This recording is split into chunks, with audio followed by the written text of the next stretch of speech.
وہ فلسطین جو کسی ایک ملک کی جاگیر نہیں ہے، کسی ایک قوم کی جاگیر نہیں ہے، اس فلسطین کے اوپر پوری دنیا کے مسلمانوں کا حق ہے۔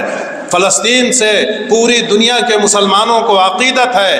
فلسطین انبیاء کی سرزمین ہے۔ اللہ تبارک و تعالیٰ نے اس دنیا میں جتنے انبیاء اور پیغمبر مبعوث فرمائے ان میں سب سے بڑی تعداد ان انبیاء کی ہے۔ اگر جگہ کے حساب سے ان کا تجزیہ کیا جائے تو سب سے بڑی تعداد ان انبیاء کرام کی ہے جو فلسطین یا اس کے ارد گرد شام کی سرزمین میں مبعوث کیے گئے ہیں۔ فلسطین کو انبیاء کی سرزمین کہا جاتا ہے، انبیاء کرام وہاں مدفون بھی ہے۔ وہیں القدس میں سیدنا ابراہیم علیہ السلام کی قبر بھی موجود ہے، سید داؤد علیہ السلام، سلیمان علیہ السلام، اور اس طرح سے دوسرے بہت سے جلیل القدر انبیاء ہیں جو اسی فلسطین کی زمین میں مدفون ہیں۔ اور اس کے علاوہ فلسطین میں مسجد اقصی ہے۔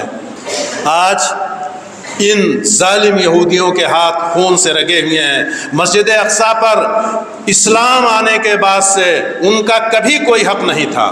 اسلام آیا ان کا کبھی حق نہیں تھا۔ اس سے پہلے اپنی خباثتوں کی وجہ سے، اپنی شرارتوں کی وجہ سے، اپنی سازشوں کی وجہ سے، اپنی ریشہ دوانیوں کی وجہ سے پوری دنیا میں ہمیشہ ذلیل و خوار ہوتے رہے۔ یہ یہودی ہمیشہ تازیان عبرت بنے رہے، ہمیشہ نمونہ عبرت بنے رہے، ہمیشہ ان کے اوپر ظلم کے پہاڑ توڑے گئے۔ اگر ان کو کہیں پناہ ملی تو مسلمانوں کے دامن میں پناہ ملی۔ اگر یہ اتنی بے رحم قوم ہے، یہ اتنی احسان فراموش قوم ہے کہ جو قوم ان کے اوپر احسان کرتی ہے اور جس تھالی میں یہ کھاتے ہیں اسی تھالی میں چھید کرتے ہیں، جو قوم ان کے اوپر احسان کرتی ہے اس کا صلہ و احسان فراموشی کی شکل میں ادا کرتے ہیں۔ ساری تعریفیں اور بڑائیاں، ہر طرح کی حمد و ثنا اور ہر قسم کی عظمت و کبریائی، ہر قسم کی عزت و ذلت اس خدائے وحدہ لا شریک لہ کے ہاتھوں میں ہے کہ جس نے ہم کو اور آپ کو پیدا کیا۔ وہ مالک الملک ہے۔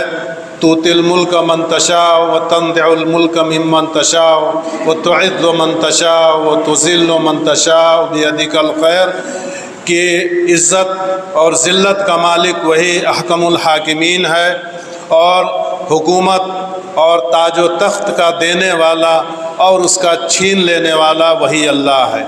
ایک وقت تھا کہ اللہ تبارک و تعالیٰ نے مسلمانوں کو اس دنیا میں عزت سے نوازا تھا، سربلندی سے نوازا تھا، دنیا میں ان کو تاج و تخت کا مالک بنایا تھا۔ دنیا کی حکومتیں مسلمانوں سے لرزہ براندام اور خائف رہتی تھیں۔ حضرت عمر فاروق کا زمانہ تھا، قیصر و کسریٰ کی حکومتیں ان کے نام سے لرزہ براندام تھیں۔ مسلمانوں کی فتوحات سے پوری دنیا کی قومیں کانپ رہی تھیں۔ یہ اس وقت تھا جب مسلمان اللہ کے احکامات پر چلنے والے تھے، جب مسلمان اللہ کے احکامات کے سامنے سر تسلیم خم کرنے والے تھے۔ لیکن زمانہ بدل گیا، ہمارے اعمال بدل گئے، ہمارا اخلاق تبدیل ہو گیا، دنیا کا رویہ بھی ہمارے بارے میں تبدیل ہو گیا۔ آج ہمارے دل فگار ہیں، ہماری آنکھیں اشکبار ہیں، ہمارے قلب و جگر پہ چھریاں چل رہی ہیں کہ ہمارے مسلمان بھائی، ہمارے نہتھے اور مظلوم بھائی، ہمارے معصوم بچے فلسطین میں جس طرح سے یہودی ظلم و ستم اور ان کی قساوت و بربریت کے شکار ہیں، جس طرح سے ان پر ظلم کے پہاڑ توڑے جا رہے ہیں، جس طرح سے ان کو روز زندگیوں سے محروم کیا جا رہا ہے، اس کو بیان کرنے کے لیے ہمارے پاس الفاظ نہیں۔ مسئلہ فلسطین اس وقت ہماری تاریخ کا سب سے زیادہ پریشان کن مسئلہ ہے، سب سے زیادہ الجھا ہوا مسئلہ ہے، سب سے زیادہ حساس اور نازک مسئلہ ہے، اور ایک ایسا مسئلہ ہے کہ جس کو حل کرنے میں نہ تو اقوام متحدہ کو کوئی دلچسپی ہے، نہ مسلم ممالک اس کو سنجیدگی کے ساتھ لے رہے ہیں، نہ اس کو حل کرنے کے لیے کوئی اقدام کر رہے ہیں۔ اور یہودی ظلم و ستم کا جو معاملہ ہے وہ بڑھتا چلا جا رہا ہے۔ آج غزہ کی جو حالت ہے، بیت المقدس کی جو حالت ہے اور القدس کی جو حالت ہے، مسجد اقصیٰ کے جس کو اللہ تبارک و تعالیٰ نے بابرکت بنایا تھا، اس کے زمین پر کی جو حالت ہے، وہاں پر جو جس طرح سے مظالم کا بازار گرم کیا جا رہا ہے، آپ اس حقیقت سے بے خبر نہیں ہیں۔ آپ سب بھی خبروں سے جڑے ہوئے ہیں، تازہ ترین حالات جو سامنے ہیں ان کا علم آپ کو بھی اتنا ہی ہے جتنا مجھے علم ہے، اس لیے میں کچھ اور بتا کر کے آپ کی معلومات میں کچھ خاص اضافہ نہیں کر سکتا ہوں۔ البتہ میں آپ کو یہ بتانا چاہتا ہوں کہ خبریں جو آتی ہیں ہمارے پاس وہ ضروری نہیں کہ ساری خبریں درست ہوں، کیونکہ میڈیا کے 97% حصے پر یہودی یا عیسائیوں کا کنٹرول ہے۔ خاص طور سے جتنے بڑے بڑے میڈیا گروپ یا جتنے بڑے بڑے میڈیا گھرانے ہیں ان کا تعلق یہودیوں سے ہے۔ انہوں نے اپنے پیسے اور اپنی شاطرانہ سیاست کے بلبوتے پر جیسے پوری دنیا میں اپنا جال بچھایا ہے، اسی طرح سے میڈیا پر اپنی گرفت اتنی مضبوط کر لی ہے کہ آج کوئی بھی خبر دنیا کے کسی حصے کی کوئی بھی خبر انہی کے ذریعے سے ہم تک پہنچتی ہے، اور وہ ان خبروں کو کس طرح سے توڑ مڑوڑ کر اور کس طرح سے ان خبروں کے اوپر اپنا آرا چلا کر کے اور کس طرح سے ان کو اپنے حق میں موڑ کر کے کس طرح سے ہم تک سپلائی کرتے ہیں اور کس طرح سے ہم تک پہنچتی ہیں، اس پہ زیادہ کہنے کی ضرورت نہیں ہے۔ یہودیوں کی تعداد دنیا میں آدھی فیصد بھی نہیں ہے، آدھے فیصد بھی نہیں ہے، شاید 0.2% یا 0.3% پوری دنیا میں یہودی ہیں۔ پوری دنیا میں یہودیوں کی تعداد 1.5 کروڑ سے 1.25 کروڑ کے درمیان ہے۔ پوری دنیا میں، اسرائیل میں نہیں، پوری دنیا میں یہودیوں کی تعداد 1.5 سے 2 کروڑ کے 1.5 سے 1.25 کروڑ کے درمیان ہے، جبکہ مسلمانوں کی تعداد پوری دنیا میں 175 کروڑ ہے۔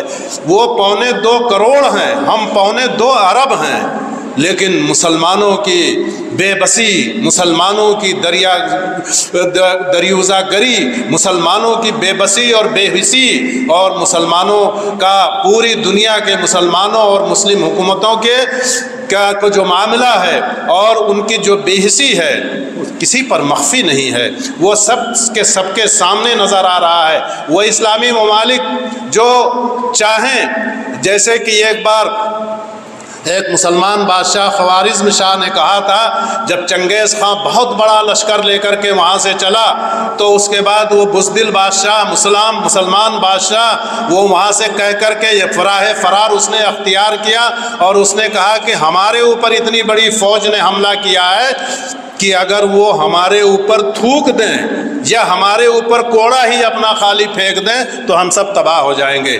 یہ مسلمانوں کی بے حسی کا زمانہ تھا۔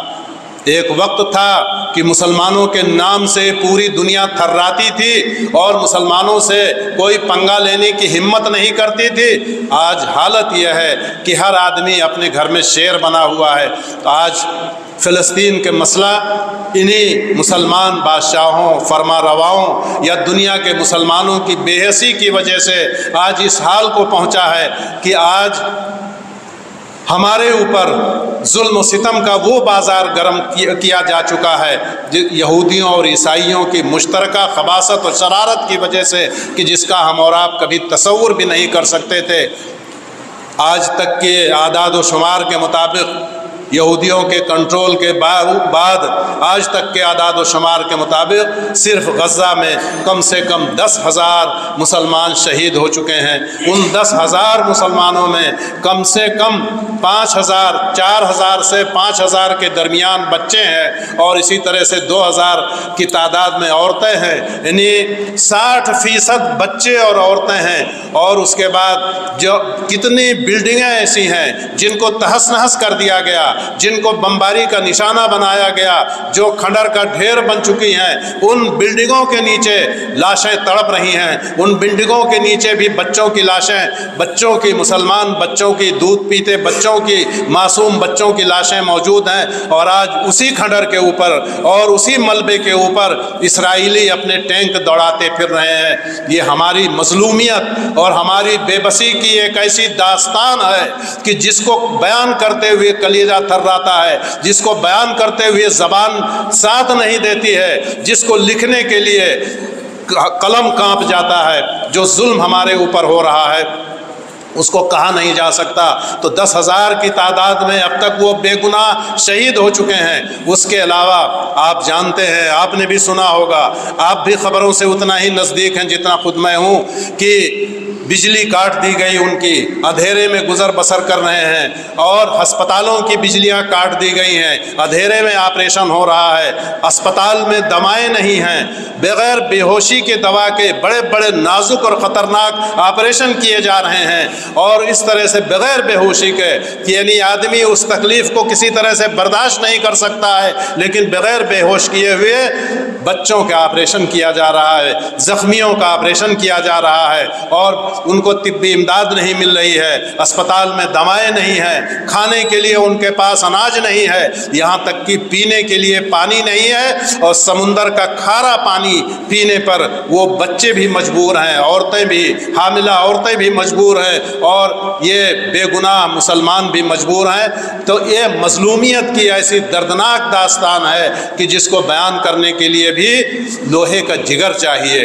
تو یہودیوں نے اتنا ظلم مسلمانوں کے اوپر ڈھایا، اور اس کے بعد آپ دیکھیے کہ کس طرح سے اسپتال میں ان کو کس طرح سے جنگی جرائم کا وہ ارتکاب کر رہے ہیں۔ جنگی قانون ہے دنیا میں، ایسا نہیں ہے کہ جنگل کا قانون ہو، جنگل کا قانون نہیں ہے، جنگی قانون بھی ہے۔ جنگی قانون جو اقوام متحدہ کے چارٹر کے نیچے بنایا گیا ہے، اس میں کیا ہے؟ بے گناہوں کو، بے گناہ شہریوں کو قتل نہیں کیا جا سکتا ہے۔ جو ہتھیار لے کر کے سامنے آئے گا، جو بندوق چلائے گا، صرف اس کو مارنے کی اجازت ہے۔ بے گناہوں کو، بے گناہ شہریوں کو، جوانوں کو بھی نہیں قتل کیا جا سکتا، چہ جائے کہ گھر میں بیٹھے ہوئے بوڑھوں کو، چھوٹے معصوم بچوں کو، عورتوں کو۔ دنیا کے کسی بھی جنگی قانون میں اجازت نہیں ہے، یہ جنگی جرائم میں ان سب چیزوں کا شمار ہوتا ہے۔ پھر عبادت گاہوں کو ڈھانے کی اجازت نہیں ہے۔ 47 مسجدوں کو صرف غزہ کے اندر شہید کیا جا چکا ہے۔ اس کے علاوہ اسپتالوں پر کیسے بمباری ہو رہی ہے، اسپتالوں کے اوپر بم گرانے کی اجازت جنگی قانون کے اندر بھی نہیں ہے۔ جنگ کرنے کی اجازت ہے، لیکن جنگی کچھ اصول ہیں، کچھ قانون ہے، یہ جنگی جرائم میں شمار ہوتا ہے۔ کیا؟ بے گناہ شہریوں کو قتل کرنا، بچوں کے خون سے اپنے ہاتھ رگنا، عورتوں کی عصمت دری کرنا، عورتوں کو قتل کرنا، اور اس کے بعد شہریوں کے گھروں کو ڈھانا، اسپتالوں کو گرانا، مسجدوں کو شہید کرنا، عبادت گاہوں کو گرانا، یہ ساری چیزیں جنگی جرائم میں ان سب چیزوں کا شمار ہوتا ہے۔ وہ اسرائیل جنگی جرائم کا مرتکب ہے، لیکن پوری دنیا کو سانپ سونپ گیا ہے، اور کسی کے حلق سے آواز نہیں نکلتی کہ اسرائیل کے ظلم کے خلاف آواز اٹھا دے۔ وہ فلسطین جو کسی ایک ملک کی جاگیر نہیں ہے، کسی ایک قوم کی جاگیر نہیں ہے، اس فلسطین کے اوپر پوری دنیا کے مسلمانوں کا حق ہے۔ فلسطین سے پوری دنیا کے مسلمانوں کو عقیدت ہے۔ فلسطین انبیاء کی سرزمین ہے۔ اللہ تبارک و تعالیٰ نے اس دنیا میں جتنے انبیاء اور پیغمبر مبعوث فرمائے، ان میں سب سے بڑی تعداد ان انبیاء کی ہے۔ اگر جگہ کے حساب سے ان کا تجزیہ کیا جائے تو سب سے بڑی تعداد ان انبیاء کرام کی ہے جو فلسطین یا اس کے ارد گرد شام کی سرزمین میں مبعوث کیے گئے ہیں۔ فلسطین کو انبیاء کی سرزمین کہا جاتا ہے، انبیاء کرام وہاں مدفون بھی ہے۔ وہیں القدس میں سیدنا ابراہیم علیہ السلام کی قبر بھی موجود ہے، سید داؤد علیہ السلام، سلیمان علیہ السلام، اور اس طرح سے دوسرے بہت سے جلیل القدر انبیاء ہیں جو اسی فلسطین کی زمین میں مدفون ہیں۔ اور اس کے علاوہ فلسطین میں مسجد اقصی ہے۔ وہ مسجد اقصی جو مسلمانوں کا، پوری دنیا کے مسلمانوں کا قبلہ اول ہے۔ رسول اکرم صلی اللہ علیہ وسلم نماز کی فرضیت کے بعد جتنے دن تک مکہ میں رہے اور اس کے بعد مدینہ میں گئے، تو مدینہ میں جانے کے بعد بھی 16 مہینے تک آپ مسجد اقصی کی طرف رخ کر کے نماز پڑھتے رہے، یہاں تک کہ آپ کی خواہش تھی کہ مسجد حرم کو، خانہ کعبہ کو قبلہ بنا دیا جائے۔ پھر آپ کے خواہش کے مطابق اللہ تبارک و تعالیٰ نے خانہ کعبہ کو آپ کا اور پوری دنیا کے مسلمانوں کا قبلہ بنایا، لیکن رسول اللہ صلی اللہ علیہ وسلم نے اور سارے صحابہ کرام نے 16 مہینے تک، ہجرت کے بعد 16 مہینے تک مسجد اقصی کی طرف رخ کر کے نماز پڑھا۔ یہ ہمارا قبلہ اول ہے۔ اور اس کے بعد پوری دنیا کی 3 مساجد صرف ایسی ہیں کہ جن کی زیارت کے لیے اور جہاں نماز پڑھنے کے لیے سفر کر کے جانا مسنون ہے، کار ثواب ہے۔ مسجد حرام مکہ مکرمہ، مسجد نبوی مدینہ منورہ، اور مسجد اقصی فلسطین اور یروشلم۔ پوری دنیا میں صرف 3 مساجد ہیں۔ اگر آپ سفر کا ارادہ کر کے یہاں سے ارادہ کر رہے ہیں کہ ہم بغداد میں جا رہے ہیں فلاں مسجد میں نماز پڑھنے، تو یہ آپ کے لیے کار ثواب نہیں بلکہ کار بدعت ہے۔ آپ یہاں سے کوئی اور کام نہ ہو، جائیں دلی کی جامع مسجد میں نماز پڑھیں گے اور ثواب حاصل کریں گے، یہ کار بدعت ہے، کار ثواب نہیں ہے۔ پوری دنیا میں صرف 3 مسجدیں ایسی ہیں کہ دن کی زیارت کے لیے اور جہاں نماز پڑھنے کے لیے جانا اور رخت سفر باندھنا یہ مسنون ہے۔ شیخ الاسلام امام ابن تیمیہ رحمہ اللہ نے اس موضوع پر پوری ایک کتاب ہی لکھ ڈالی ہے کہ وہ 3 مساجد جن کے لیے، جن کی زیارت کے لیے اور جہاں نماز پڑھنے کے لیے سفر کر کے جانا سنت ہے۔ اس کے علاوہ مسجد اقصی کی اہمیت یہ ہے کہ رسول اللہ صلی اللہ علیہ وسلم جب معراج پر تشریف لے گئے تو آپ کو مسجد حرام سے مسجد اقصی پہلے لے جایا گیا، اور مسجد اقصی میں اللہ تبارک و تعالیٰ نے سارے انبیاء کو جو آپ سے پہلے آئے تھے، آپ سب سے آخری نبی ہیں، تو سارے انبیاء جو آئے تھے وہاں، جو تشریف لائے دنیا میں، سارے انبیاء کو اللہ تبارک و تعالیٰ نے مسجد اقصی میں اکٹھا کیا۔ یہ شرف اللہ تبارک و تعالیٰ نے مسجد اقصی کو عطا کیا کہ سارے انبیاء ایک ساتھ مسجد اقصی میں حاضر ہوئے، اور وہاں کے میدان میں رسول اللہ صلی اللہ علیہ وسلم نے سارے نبیوں کی امامت فرمائی۔ اسی وجہ سے آپ کو امام الانبیاء کے لقب سے سرفراز فرمایا گیا ہے۔ اگر اللہ چاہتا تو ان انبیاء کو مکہ میں بھی اکٹھا کر سکتا تھا، جیسے اللہ نے مسجد اقصی میں اکٹھا کیا، ویسے مسجد حرام میں اور یہاں مکے میں اکٹھا کر سکتا تھا، لیکن یہ شرف لکھا ہوا تھا مسجد اقصی کے حصے میں، تو وہ سارے انبیاء مسجد اقصی میں تشریف لائے۔ پھر اس کے بعد وہیں پر ایک قبۃ الصخرہ ہے جہاں سے رسول اللہ صلی اللہ علیہ وسلم معراج پر تشریف لے گئے۔ آج ان ظالم یہودیوں کے ہاتھ خون سے رگے ہوئے ہیں۔ مسجد اقصی پر اسلام آنے کے بعد سے ان کا کبھی کوئی حق نہیں تھا۔ اسلام آیا، ان کا کبھی حق نہیں تھا۔ اس سے پہلے اپنی خباثتوں کی وجہ سے، اپنی شرارتوں کی وجہ سے، اپنی سازشوں کی وجہ سے، اپنی ریشہ دوانیوں کی وجہ سے پوری دنیا میں ہمیشہ ذلیل و خوار ہوتے رہے۔ یہ یہودی ہمیشہ تازیان عبرت بنے رہے، ہمیشہ نمونہ عبرت بنے رہے، ہمیشہ ان کے اوپر ظلم کے پہاڑ توڑے گئے۔ اگر ان کو کہیں پناہ ملی تو مسلمانوں کے دامن میں پناہ ملی۔ اگر یہ اتنی بے رحم قوم ہے، یہ اتنی احسان فراموش قوم ہے کہ جو قوم ان کے اوپر احسان کرتی ہے اور جس تھالی میں یہ کھاتے ہیں اسی تھالی میں چھید کرتے ہیں، جو قوم ان کے اوپر احسان کرتی ہے اس کا صلہ و احسان فراموشی کی شکل میں ادا کرتے ہیں۔ اسپین میں مسلمانوں نے 800 سال تک حکومت کی۔ ایک اسرائیلی، ایک یہودی مفکر کا قول ہے کہ ہم دنیا میں جہاں جہاں گئے ہم کو مارا گیا، ہم کو کھدیڑا گیا، ہمارے اوپر ظلم کے پہاڑ توڑے گئے، ہم کو مظالم کا نشانہ بنایا گیا۔ ہم جہاں جہاں بھی گئے ہم کو ہمارے اوپر ظلم و ستم کے پہاڑ توڑے گئے۔ لیکن جب اسپین میں بہت یہودی تھے، لیکن جب اسپین پر 800 سال تک مسلمانوں نے حکومت کی تو ہم کو امن امان نصیب ہوا، ہم کو برابر کے حقوق ملے، ہم کو عدل و انصاف کا مزہ ہم کو چکھنے کا موقع ملا، اور ہمارے ساتھ مسلمانوں نے جو خیر سگالی اور جو رواداری کا برتاؤ کیا ہم اس کو الفاظ میں بیان نہیں کر سکتے۔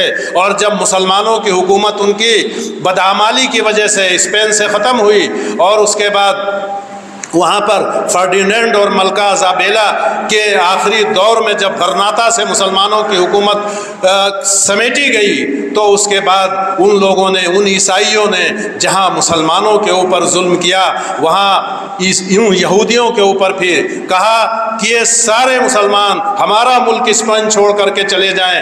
1 لاکھ مسلمانوں کے لیے پانی کا جہاز فراہم کیا گیا، اور اس کے بعد جب مسلمان پانی کے جہاز پر بیٹھے تو راستے میں اس جہاز کو ان لوگوں نے غرق کر دیا، 1 لاکھ مسلمان ڈوب کر کے شہید ہو گئے۔ اور اس کے بعد 12,000 مسلمانوں نے، جنہوں نے اپنا مذہب چھوڑنے سے انکار کر دیا تھا، ان کو تو زندہ جلا دیا گیا۔ اور یہودیوں کے لیے ان لوگوں نے حکم دیا کہ اب تمہارے آقا اور تمہارے سرپرست یہاں سے جا رہے ہیں، مسلمان یہاں سے جا رہے ہیں، اسپین کو خالی کر رہے ہیں، اب تمہارا کوئی یہاں پر نگہبان نہیں ہے، تم بھی بوریا بستر سمیٹو۔ اور یہودیوں کی بڑی تعداد کو انہوں نے، اسپین کے عیسائیوں نے یہودیوں کی بڑی تعداد کو زندہ جلایا، اور اس کے بعد جتنے لوگ بھاگ کے اپنی جان بچا سکے، باقی سب کو انہوں نے قتل کیا، قتل عام کیا، اور کہا یہودیوں کو تو ہم زندہ نہیں چھوڑ سکتے ہیں۔ اسپین سے ان کو اس طرح سے، آپ ہٹلر کا معاملہ، ہٹلر کا واقعہ تو بہت تازہ ہے، ابھی 100 سال نہیں ہوا۔ ہٹلر نے، آپ سب جانتے ہیں، ہمارے علماء بھی جانتے ہیں، نوجوان طبقہ بھی جانتا ہے کہ ہٹلر نے کس طرح سے 60 لاکھ یہودیوں کو گیس چیمبروں میں ڈال کر کے مارا تھا، قتل کیا تھا، اور ان کو بھاگنے کا موقع نہیں دیا تھا۔ اور 60 لاکھ یہودیوں کو بیان کیا جاتا ہے، جبکہ کچھ لوگ اس پہ شک و شبہ کا اظہار کرتے ہیں کہ اس وقت یہودیوں کی آبادی 60 لاکھ نہیں تھی تو کیسے قتل کیا۔ لیکن یہ ہولوکاسٹ جو ہے، یعنی نسل کشی، یہ ان کا ایک عقیدے کی حیثیت اختیار کر گیا ہے کہ کوئی اس کے خلاف آواز نہیں اٹھا سکتا، اس لیے انہوں نے اپنا عقیدہ بنا رکھا ہے، نہ عیسائی کوئی آواز اٹھا سکتا ہے، نہ کوئی مسلمان آواز اٹھا سکتا ہے، کوئی اس تعداد کے اوپر شک و شبہ کا اظہار نہیں کر سکتا ہے، کیونکہ ان کو دنیا کے سامنے اپنی مظلومیت کی تصویر پیش کرنی تھی۔ وہ جہاں بھی جاتے تھے، جو بچ گئے تھے، ہٹلر کا ایک مقولہ بہت مشہور ہے کہ ہم نے 60 لاکھ یہودیوں کو تو قتل کیا، لیکن 6,000 یہودیوں کو ہم نے صرف اس لیے زندہ چھوڑ دیا، یا 60,000 یہودیوں کو ہم نے صرف اس لیے زندہ چھوڑ دیا کہ آج کے کچھ دن کے بعد اس دنیا کے لوگ یہ جانیں گے کہ ہم نے 60 لاکھ یہودیوں کو کیوں قتل کیا تھا۔ واقعی یہ ظلم تھا، اس نے کیا، گیس چیمبروں میں ڈال کر کے، زندہ جلا کر کے یہودیوں کو مارا، یہ بہت بڑا ظلم تھا۔ ہم ہٹلر کے اس ظلم کی تائید ہرگز نہیں کر سکتے، کسی بھی مہذب قانون میں اس طرح کے ظلم کی اجازت نہیں ہے، اور ہمارا قانون، ہمارا اسلام تو دنیا کا سب سے بڑا رواداری کی تعلیم دینے والا اور انسانیت کی تعلیم دینے والا مذہب ہے، وہاں اس طرح سے ظلم کی اجازت کیسے ہوگی، اور ہم کیسے اس ظلم کی تائید کر سکتے ہیں؟ لیکن حقیقت جو ہے بدلتی نہیں ہے، 60 لاکھ یہودیوں کو اس نے مارا، لیکن یہ تاریخی جملہ کہا کہ آج سے کچھ دن کے بعد ہم نے جن یہودیوں کو زندہ چھوڑ دیا ہے، کچھ دن کے بعد یہ دنیا جانے گی کہ ہم نے 60 لاکھ یہودیوں کو کیوں مارا۔ تو دنیا میں جہاں جہاں بھی گئے یہ مارے گئے، بھگائے گئے، کھدیڑے گئے۔ آج کیسے کہتے ہیں کہ فلسطین پہ ہمارا حق ہے؟ فلسطین سے بھی 3 بار ان کو بھگایا گیا اور ان کو کھدیڑا گیا، مارا گیا، کاٹا گیا، ان کے اوپر ظلم کے پہاڑ توڑے گئے۔ 500 سال 600 سال قبل مسیح، عیسیٰ علیہ السلام کی آمد سے 600 سال پہلے یہودی فلسطین میں رہتے تھے۔ بخت نصر انہوں نے ان کی شرارتیں اور خباثتیں کیا تھیں؟ انہوں نے نبیوں کو قتل کیا، حضرت شیعہ علیہ السلام ایک نبی تھے، ان کو یہودیوں نے قتل کیا۔ ان کے قتل کا انتقام لینے کے لیے فلسطین کے اوپر عیسائی بادشاہ نے، بخت نصر نے فوج کشی کی۔ کچھ لوگ کہتے ہیں، کچھ مفسرین کہتے ہیں کہ بخت نصر نے فوج کشی کی، اور کچھ مفسرین مفسرین کہتے ہیں کہ جو قرآن میں قتل داؤد و جالوتا کا جو ذکر ہے، جالوت نے فوج کشی کی تھی اور جالوت نے وہاں پر جتنے بھی یہودی موجود تھے قتل عام کیا، یا وہ بھاگ کر کے کہیں جان بچانے میں کامیاب ہو گئے، ان کے خون سے فلسطین کی سرزمین رنگین ہو گئی۔ اور اس کے بعد پھر 70 عیسوی میں ان کے اوپر ایک دوسرے عیسائی بادشاہ نے اللہ تبارک و تعالیٰ نے قرآن پاک میں فرمایا ہے کہ ہم نے یہ لکھ دیا ہے قرآن میں، تمہاری قسمت میں یہ لکھ دیا ہے کہ تم دنیا میں بار بار فساد کرو گے، بار بار فساد کرو گے، اور اس فساد کا تمہیں مزہ چکھایا جائے گا، اور اس کے بعد پھر اللہ تبارک و تعالیٰ تمہیں مزہ چکھانے کے بعد پھر تمہارے اولاد میں برکت دے گا، اور اس کے بعد پھر تم اب سرکشی پر دوبارہ آمادہ ہوگے تو اللہ تبارک و تعالیٰ دوبارہ تمہارے اوپر ظالم بادشاہ کو مسلط کر دے گا۔ موسیٰ علیہ السلام سے پہلے فرعون نے کتنا ظلم کیا، وہ یہودی ہی تو تھے، وہ موسیٰ علیہ السلام کے ماننے والے بنی اسرائیل، ان کو بنی اسرائیل بھی کہتے ہیں، یہودی بھی کہتے ہیں۔ بنی اسرائیل کیوں کہتے ہیں؟ کہ اسرائیل یہ ابراہیم علیہ السلام کی نسل سے ہیں، اس میں کوئی شبہ نہیں ہے۔ اسرائیل یعقوب علیہ السلام کا لقب ہے، اور یعقوب علیہ السلام آپ جانتے ہیں کہ ابراہیم علیہ السلام کے پوتے تھے۔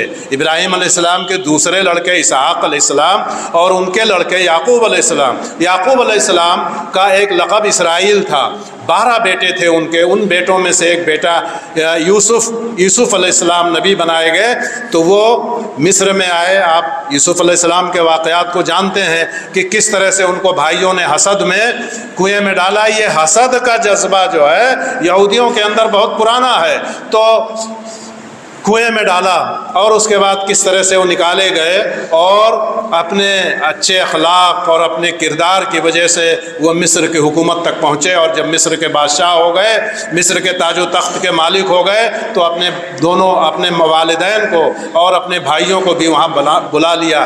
تو یہ 12 بھائی جو ہیں یہ بنی اسرائیل کے 12 قبیلے بنے، اور انہی بنی اسرائیل نے جب تک یوسف علیہ السلام کی حکومت رہی یا ان کے بھائیوں کی، ان کی اولاد کی حکومت مصر میں رہی، تو کچھ دن تک تو یہ صحیح رہے۔ اس کے بعد پھر انہوں نے سرکشی شروع کر دی اور انہوں نے اللہ کے احکامات کی نافرمانی شروع کر دی، تو اللہ تبارک و تعالیٰ نے ان کے اوپر کس کو مسلط کیا؟ فرعون کو مسلط کیا۔ اور فرعون نے جب ظلم کی انتہا کی تو فرعون کے اوپر موسیٰ علیہ السلام کو مسلط کیا۔ آپ سمجھتے ہیں کہ یہودیوں سے پوری دنیا کے مسلمان ڈر رہے ہیں؟ احتیاط یہ الگ موضوع ہے کہ دنیا کے مسلمان، دنیا کے اسلامی ممالک ایسا کیوں کر رہے ہیں۔ اگر وقت ملا تو میں آج کہوں گا، ورنہ پھر کسی دوسرے جمعے میں انشاءاللہ اس بات کو تفصیل سے بیان کروں گا۔ آپ یہ سمجھتے ہیں، ہم یہ سمجھتے ہیں، دنیا کے لوگ یہ سمجھتے ہیں کہ یہودی بہت طاقتور ہیں، بہت بہادر ہیں، اور اس کے بعد بڑے لڑنے والے ہیں، بڑے جنگجو ہیں۔ میں آپ کے علم میں اضافہ کرنا چاہتا ہوں، اور اضافہ اپنی طرف سے نہیں کروں گا، قرآن پاک کے الفاظ کو دہراؤں گا کہ یہ یہودی ان سے زیادہ بزدل آدمی، ان سے زیادہ بزدل قوم اس دنیا میں اللہ نے پیدا ہی نہیں کیا ہے۔ کیوں؟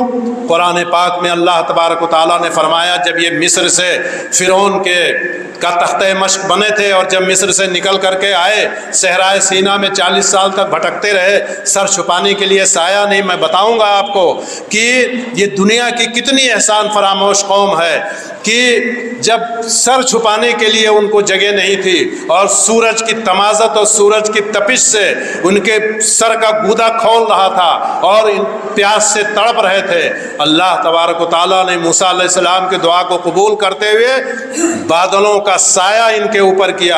ایک عیسائی ایک یہودی اگر کہیں جاتا تھا تو اس کے سر پر بادل کا ایک ٹکڑا سایہ کیے ہوئے رہتا تھا، دھوپ انہوں نے نہیں دیکھی۔ 40 سال تک وادی تیہ میں بھٹکتے رہنے کے بعد، صحرائے سینا میں بھٹکتے رہنے کے بعد موسیٰ علیہ السلام کو اللہ کی طرف سے حکم ہوا کہ تمہارا وطن فلسطین ہے، جاؤ فلسطین کی سرزمین کو حاصل کر لو۔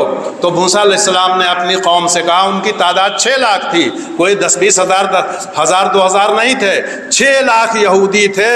ان سے موسیٰ علیہ السلام نے کہا کہ تمہارے اجداد کا وطن فلسطین ہے، جاؤ فلسطین کو حاصل کر لو۔ کس بلبوتے پر یہ جھوٹا دعویٰ کر رہے ہیں کہ فلسطین ہمارا وطن ہے اس لیے ہم کو یہاں رہنے کا حق ہے؟ یہ بالکل جھوٹا دعویٰ ہے ان کا۔ موسیٰ علیہ السلام نے جب کہا تھا کہ جاؤ یہ ارض مقدس تمہاری سرزمین ہے، تمہارے اجداد کی زمین ہے، یعقوب علیہ السلام جس کے بنی اسرائیل یعقوب علیہ السلام کے بیٹوں کی اولاد ہو تم، یعقوب علیہ السلام کا وطن ہے، انبیاء کا وطن ہے، جاؤ اور اس کے بعد اس سرزمین کو لڑ کر کے حاصل کر لو۔ تو کیا جواب دیا تھا؟ ہمارے حفاظ سب جانتے ہیں، قالوا یا موسیٰ، موسیٰ علیہ السلام نے کیا کہا؟ یا قوم ادخلوا الارض المقدسۃ التي، یا قوم ادخلوا الارض المقدسۃ التي، اے میری قوم، جس کا ترجمہ ہے اے میری قوم اس مقدس سرزمین میں جاؤ اور جا کر کے اس کو حاصل کرو اور وہاں پر اپنی حکومت قائم کرو۔ اس مقدس سرزمین یعنی بیت المقدس، اس کا اصل لفظ بیت المقدس ہے عربی ترکیب کے حساب سے، یا البیت المقدس۔ اردو میں بیت المقدس کہتے ہیں، عام ہو گیا ہے، کہنے میں کوئی حرج نہیں ہے، تو چاہے میں بیت المقدس کہوں، چاہے بیت المقدس کہوں، چاہے البیت المقدس کہوں، ایک ہی چیز ہے۔ تو وہاں پر موسیٰ علیہ السلام کو اللہ نے اشارہ دیا یا حکم دیا کہ جاؤ بیت المقدس کو لڑ کر کے حاصل کر لو۔ تو کیا جواب دیا جانتے ہیں؟ وہاں پر عمالقہ کی حکومت تھی، تو ان یہودیوں نے، بزدلوں نے کیا جواب دیا؟ یا موسیٰ ان فیہا قوما جبارین انا لن ندخلها۔ ایک جگہ ایک آیت میں کہا گیا کہ جب موسیٰ علیہ السلام نے کہا ادخلوا الارض المقدس التي كتب الله لكم ولا ترتدوا على ادباركم، اور اگر اے میری قوم کے لوگوں اس ارض مقدس میں داخل ہو جاؤ اور بزدلی کا مظاہرہ مت کرنا، پیٹھ مت دکھانا۔ تو کہا یا موسیٰ انا فیہا قوما جبارین انا لن ندخلها حتی یخرجوا منها فإن یخرجوا منها فإنا داخلون۔ اے موسیٰ اس میں تو دوسرے لوگوں کی حکومت ہے اور بڑے ظالم اور بڑے بہادر لوگ ہیں، ہماری ہمت نہیں ہے کہ ہم جائیں مقابلہ کریں ان سے اور ان سے مقابلہ کر کے اور فلسطین پہ قبضہ کر لیں۔ اگر یہ خود بخود نکل آئے وہاں سے، اگر یہ لوگ جو فلسطین پر قابض ہیں اگر خود بخود وہاں سے نکل آئے تو ہم چلے جائیں گے بے شک۔ تو بتائیے جو قوم کسی جگہ حکومت کر رہی ہے، کسی ملک پر، کسی شہر پر حکومت کر رہی ہے، تو خالی ہمارے اور آپ کے تمنا کر لینے سے وہ اپنی حکومت سے دستبردار ہو جائے گی اور اس کے بعد وہاں سے نکل آئے گی؟ اور اس سے بھی زیادہ انہوں نے کہا اذهب انت وربك فقاتلا انا هاهنا قاعدون، آپ جائیے نعوذ باللہ اور اپنے رب کو ساتھ لے جائیے، انا هاهنا قاعدون، ہم یہاں بیٹھے انتظار کر رہے ہیں، جب آپ اور آپ کا رب مل کر کے اس کو فتح کر لیں گے تو ہم چلے آئیں گے، ہم بھی قبضہ کر لیں گے آ کر کے۔ آج کس منہ سے کہہ رہے ہیں کہ فلسطین ہمارا ہے؟ جب فلسطین میں موسیٰ علیہ السلام نے فلسطین میں داخل ہونے کا ان کو حکم دیا تھا تب انہوں نے پیٹھ دکھائی تھی اور کہا تھا ہماری ہمت نہیں ہے کہ ہم فلسطین میں چلے جائیں۔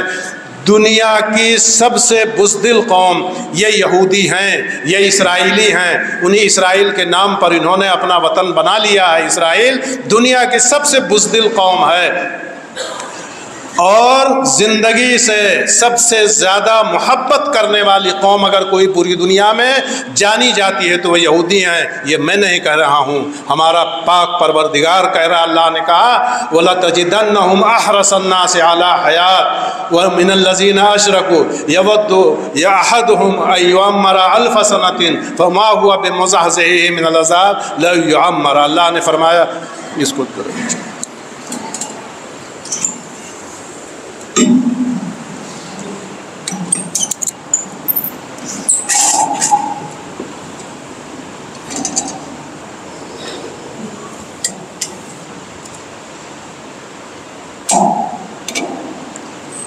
تو اس پوری دنیا میں اللہ تبارک و تعالیٰ نے جتنی قومیں بھیجی ہیں ان ساری قوموں میں سب سے بزدل قوم اور سب سے زیادہ اپنی زندگی سے محبت کرنے والی قوم اگر کوئی ہے تو یہ یہودی ہے۔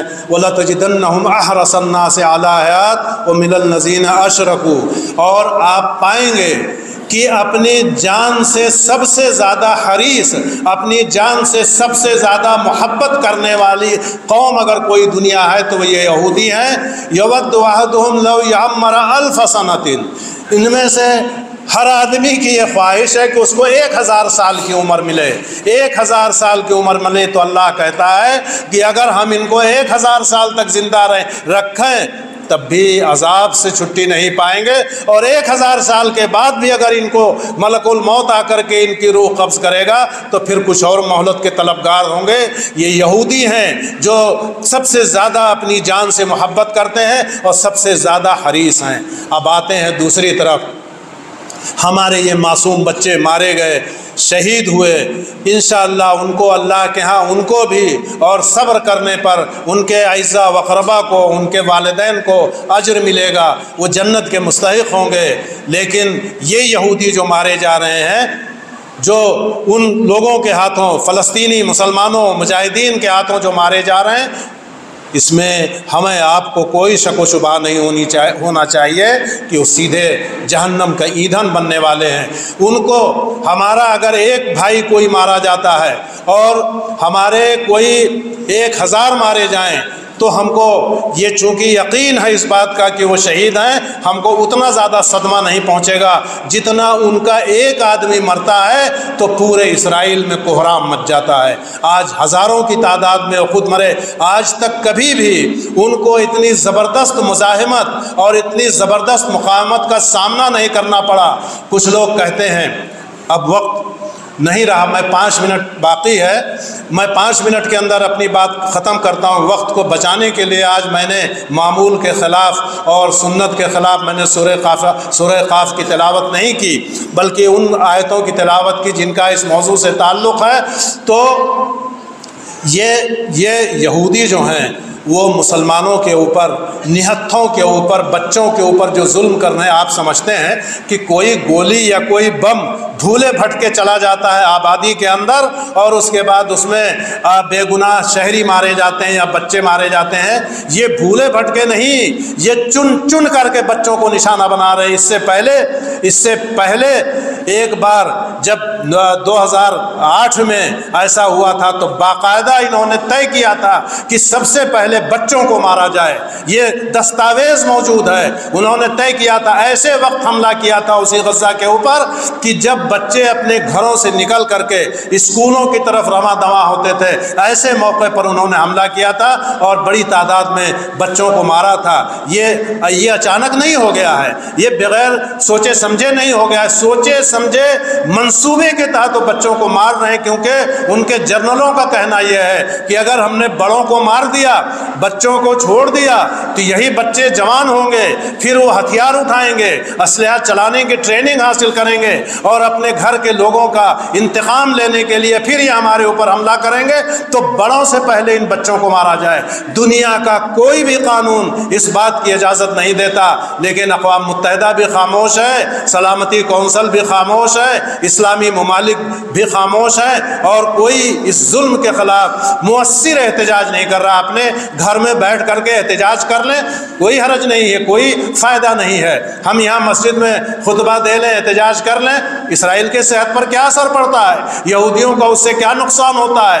یہ مسلمان اگر مؤثر آواز اٹھاتے، یہ اسلامی ممالک اگر مؤثر آواز اٹھاتے تو آج اسرائیل کی اتنی ہمت نہیں تھی. لیکن میں یہ کہنا چاہتا ہوں کہ اسرائیل کے پاس خود کا اسلحہ بہت ہے اور اس کے بعد اس کی معیشت بہت مضبوط ہے، اقتصادیات بہت مضبوط ہے، اور اس کے علاوہ اس کے بڑے سائنٹسٹ ہیں. انہیں دنیا کے کتنے ملکوں کے فوجی راز چرائے ہیں اور کتنے سائنسی لیبارٹریز میں اپنے آدمیوں کو داخل کر کے یہ اسلحہ بنانے کے طریقے معلوم کیے ہیں، اور اس کے بعد مختلف طرح کا اسلحہ بنانے کی انہوں نے تربیت لی ہے. یہ سب اپنی جگہ پر ہے. ان کے پاس پیسے کی کوئی کمی نہیں ہے. یہ پوری دنیا کے ساہوکار ہیں، پوری دنیا کے بینک ان کے ہاتھ میں ہیں، پوری دنیا کے سونے کے ذخائر پر ان کا قبضہ ہے، سب کچھ ہے.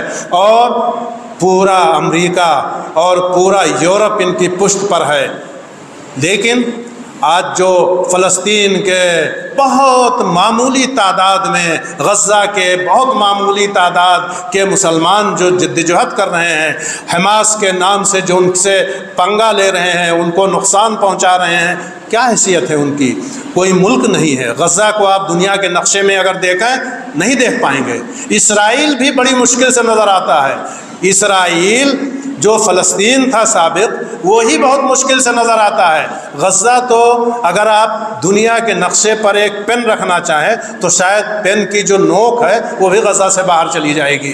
تو اتنا چھوٹا سا وہ ملک ہے یا صوبہ ہے فلسطین کا، اور اس کے بعد اس میں مٹھی بھر لوگ ہیں جنہوں نے اسلحہ اٹھایا ہے، جدوجہد کر رہے ہیں۔ میں وقت ختم ہو گیا، میں پھر بتاؤں گا انشاءاللہ آپ کو کہ دہشت گردی اور مسلح جدوجہد آزادی دونوں میں کوئی فرق ہے کہ نہیں ہے۔ اگر حماس کے کارستانی یا اگر یہ دہشت گردی ہے، میں مانتا ہوں کہ کسی بے گناہ کو مارنے کی اجازت ہمارے مذہب نے نہیں دی ہے، اسلام نے نہیں دی ہے کہ اندھا دھند فائرنگ کر کے عورتوں اور بچوں کو مارو یا بے گناہ شہریوں کو مارو، یہ ہمارے مذہب نے اجازت نہیں دی ہے، ہمارے اسلام نے اجازت نہیں دی ہے۔ انہوں نے اگر ایسا کیا ہے تو اس کو دہشت گردی کے خانے میں رکھا جا سکتا ہے، لیکن اس بات کا فیصلہ سنانے سے پہلے دوسرا فیصلہ سنیے کہ اگر انہوں نے چند لوگوں کو مارا ہے اور اس کی وجہ سے وہ دہشت گرد ہیں، تو یہ اسرائیل جس نے 10,000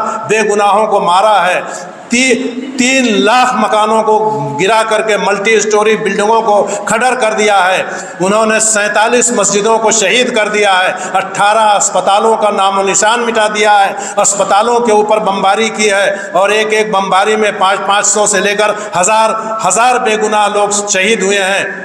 کیا یہ دہشت گردی نہیں ہے؟ یہ کیا چیز ہے؟ دہشت گردی کہتے ہو کس کو ہیں؟ دہشت گردی کہتے ہیں کہ خوف و دہشت میں بے گناہ لوگوں کو خوف دہشت میں مبتلا کرنا، اس سے بڑی دہشت گردی کیا ہو سکتی ہے؟ لیکن پوری دنیا خاموش ہے، پوری دنیا مہر بلب ہے، لبوں کو سیے ہوئے ہے کہ اس کو کوئی دہشت گردی میں شمار نہیں کرتا ہے۔ اب دنیا نے کیا، ان کا کیا طریقہ ہے یا اس کی کیا کس انداز سے انہوں نے تعریف کر رکھی ہے، ہم اس سے اتفاق نہیں کر سکتے ہیں۔ اگر وہ دہشت گردی ہے، حماس کے اقدامات دہشت گردی ہیں، بے گناہوں کو مارنا یقیناً دہشت گردی ہے، لیکن کیا ایک ہی آدمی کے لیے، ایک ہی قوم کے لیے صرف مسلمانوں کے اوپر یہ قانون نافذ ہوتا ہے اور دوسری قومیں اس قانون سے مبرہ ہیں؟ میں آپ کو پھر بتاؤں گا انشاءاللہ اگلے جمعے کو کہ کس طرح سے فلسطین سے یہودیوں کو عیسائیوں کے زمانے میں بھگایا گیا اور مسلمانوں میں اس کی چابیاں کس سے حاصل کی؟ کیا یہودیوں سے حاصل کی تھی؟ اور اس کے بعد مسلمانوں کا قبضہ اس پر تب سے لے کر کے آج تک برقرار رہا، بیچ کے 90 سال کو نکال دیا جائے جب عیسائیوں کا قبضہ ہوا تھا۔ انشاءاللہ اس کی تفصیلات میں آپ کو پھر بتاؤں گا، اور ہم کو چاہیے کہ اللہ سے دعا کریں کہ اللہ تبارک و تعالی ہمارے مظلوم بھائیوں کی مدد فرمائے، ہمارے مظلوم بھائیوں کی مدد کا غیب سے سامان فرمائے۔ ان کے پاس نہ کھانے کے لیے کوئی چیز ہے، نہ پینے کے لیے پانی ہے، نہ بجلی ہے، نہ ایندھن ہے، نہ ضروریات زندگی ہیں، نہ اسپتال میں دوائیں ہیں، نہ آپریشن کرنے کے آلات جراحی ہیں، نہ اسپتال کے استعمال کی چیزیں ہیں۔ ان کے اوپر ظلم کے انتہا کر دی گئی ہے۔ ہماری موجودہ تاریخ کا سب سے زیادہ المناک باب یہ ہے۔ اللہ تبارک و تعالیٰ سے دعا ہے کہ ہم کو، ہمارے مسلمان بھائیوں کو وہ عزت کی زندگی عطا فرمائے، ان کی حفاظت فرمائے، ان کے بچوں کی حفاظت فرمائے، ان کی مسجدوں کی حفاظت فرمائے، ان کی اسکولوں کی اور اسپتالوں کی حفاظت فرمائے، اور جو بھائی ہمارے، جو بچے اور جو مسلمان شہید ہوئے ہیں، اللہ تبارک و تعالیٰ ان کے ساتھ شہیدوں کا معاملہ کرے اور ان کو اپنے وعدے کے مطابق بغیر حساب کتاب کے جنت میں داخل فرمائے۔ وآخر دعوانا ان الحمدللہ رب العالمین۔ مشرب مہر و وفا ہے مسلک اہل حدیث، جادہ صدق و صفا ہے مسلک